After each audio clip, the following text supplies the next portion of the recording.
Tonight at 10, disgrace for the former chief executive of the Scottish National Party, Peter Murrell, who admits embezzling over £400,000 of party funds. Taken into custody, Mr Murrell, who's the estranged husband of the former First Minister Nicola Sturgeon, spent the money on luxury watches, 2 cars and a motorhome.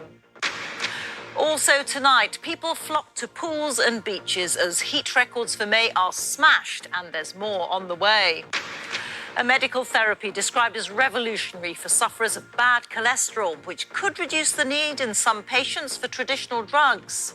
And Manchester City fans line the streets to celebrate their team's victories this season and to say farewell to Pep Guardiola.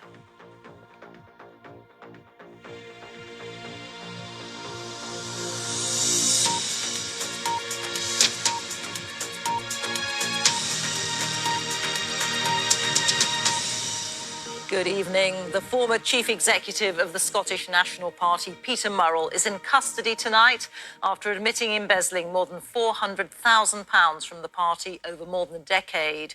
Among his illicit purchases were a luxury motorhome and a Jaguar car, as well as expensive jewellery and watches. Mr Murrell is the estranged husband of the former First Minister Nicola Sturgeon, who said that she'd had no knowledge or suspicion whatsoever that personal items had been purchased using SNP funds. He will be sentenced next month. Here's James Cook. The SNP's chief executive and Scotland's future First Minister were married in 2010. They were the nation's new power couple. But within a month, Peter Murrell's criminal career began. Today, at the High Court in Edinburgh, he faced a reckoning at last, after a spending spree amounting to more than £400,000. How are you going to plead, Mr Murrell? Guilty to more than a decade of deceit. Murrell's spoils range from the sublime to the ridiculous. He spent more than £16,000 on fountain pens, £5,700 on coffee machines, and £2,618 on salt and pepper grinders. More mundane items included 2 electric toothbrushes at nearly £500, a couple of toilet seats for £68, and a pack of curry sauce paste costing £11.99. Then there were the vehicles. This £125,000 motorhome, the Jaguar I-Pace seen here outside the home Murrell shared with Nicola Sturgeon, and a Volkswagen Golf. There was also a gold necklace purchased from this jeweller in Shetland, while Nicola Sturgeon canvassed for SNP votes in a by-election. Peter Murrell went into the showroom and said, "I'm the man with the money. I need to buy something." So we were happy about that. First Minister. The man with the money's wife wore the necklace, but today on social media, Nicola Sturgeon said she had no knowledge or suspicion whatsoever about her ex-husband's crimes. She said she was utterly appalled, as well as angry, hurt, sad, and very distressed.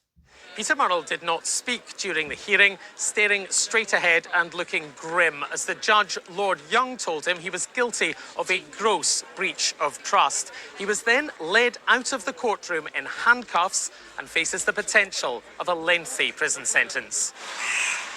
The police investigation, which included this search of Murrell's home, cost the taxpayer more than £2 million in all, but critics of the SNP leadership say some questions have not been answered. I am angry and disgusted today, but I'm looking forward to the sentencing and I'm looking forward to justice being seen to be done in relation to Mr Murrell. But justice also has to be seen to be done in relation to the people who actively covered up scrutiny of the party's finances. Why did they do that? And I'm one of those contributors to the party. John Swinney denies there was a cover-up, saying both the leadership and members who donated to the cause of independence were hoodwinked. By embezzling from the SNP, Peter Murrell was stealing the hopes, the dreams and the aspirations of thousands of people all over Scotland. People who gave what they could over many years in the hope that it would help contribute to a better country. So today, I am horrified. I am betrayed. For now, with Peter Murrell in custody, another question remains: why on earth did he do it? And James is in Edinburgh for us now. James, this has been hanging over the SNP for a number of years, but is this the end of it? It's not the end of it, Rita, not least because it's not the end even of the judicial process. There'll be another hearing next week at which we expect to hear a joint agreed narrative between the Crown and the defence, and then sentencing later in the month. It'll be interesting to hear at that point whether the lawyer for Murrell advances any sense of mitigation or why he might have done this. To answer that question, the courtroom today was packed with journalists, including me, who knew Murrell professionally pretty well. And I have to say, we always found him to be droll, courteous, cooperative, and not at all flashy. So in that sense, this really has come as a shock to many people who observed him and people who were closer to him as well. But that doesn't mean that there are not serious questions for the SNP, questions about an alleged failure of governance, questions about whether or not the party ignored red flags, questions about whether the party tried to silence its critics, and questions about whether it was wise for the chief executive and the party leader to be married. James, thank you. James Cook there in Edinburgh. Now, we've just had the hottest day in May since records began, with temperatures of 34.8 degrees reached at Kew Gardens in southwest London. There are amber heat alerts in force in the Midlands, the east and the south of England, and a yellow alert for the north and the southwest. Duncan Kennedy reports now from Southsea. It wasn't just the jets soaring at Heathrow today. Temperatures kept rising too, with the old record of 32.8 degrees beaten multiple times here and at nearby Kew Gardens. That previous record had stood since 1944. The heat stretched to the south coast as well. Here in Southsea, crowded shorelines were met with contented sunseekers. Do you know, I've come over from Spain. I live in southern Spain. It's actually hotter here than in Malaga today. It is spectacular. I just love it. Just bring it on. More. If this is what global warming means, I don't want the other stuff, but lovely temperatures like this is good. Got to make the most of this sunshine. We can't complain about it. It's not here long enough, is it? So, yeah, make the most of the sunshine, come down by the sea and enjoy it. Hospitality venues have welcomed the pre-summer sun. Here at Molly's Churros stand, business could not have been sweeter. Sunnier the better, especially on the seaside. Brings the people out, don't it? You don't want to come down and hear it's raining, do you?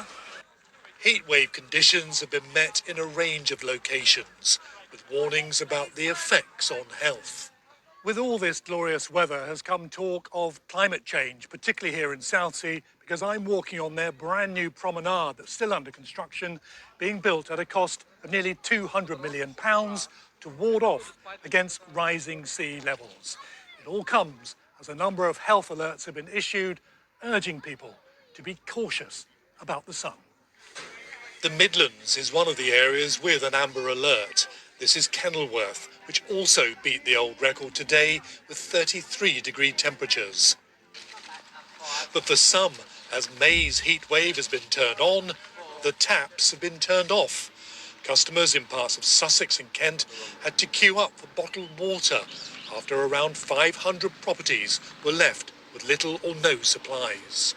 South East Water apologised and blamed increased demand because of the warm weather.